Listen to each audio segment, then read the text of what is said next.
Ya yarım saat kadar buna. Yarım saat sürmedi mi abla? Birazcık Kur'an okudu. Birazcık sohbet verdi. Yüzükler takıldı. Tatlı yendi. Millet açretif çekildi. Tamam bitti. Gel ablası. Dilek abla herkesin arabaya binmek sesini açtılar. Daha kız evlendik. Ve onun çocuklarını geldi. Evet. Her şeyi Seda'ya da götürdük. Yeni nesile gelsin. Oynayacağız biz orada diye. Gel abla gel. Yok demiş. Gelsinler burada oynasın. O nasıl işte? Direkt baştan izin verildi böyle.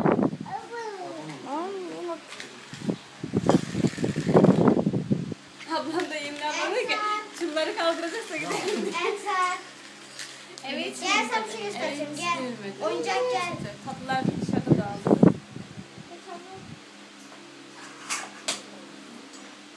Birini bırakıyor, birini alıyor mesela. Gel sana oyuncak göstereceğim. Ha, böyle şunların içinde şu şişleri de var. Ufak bir raf. Onu da çıkarmadım şu şeyi.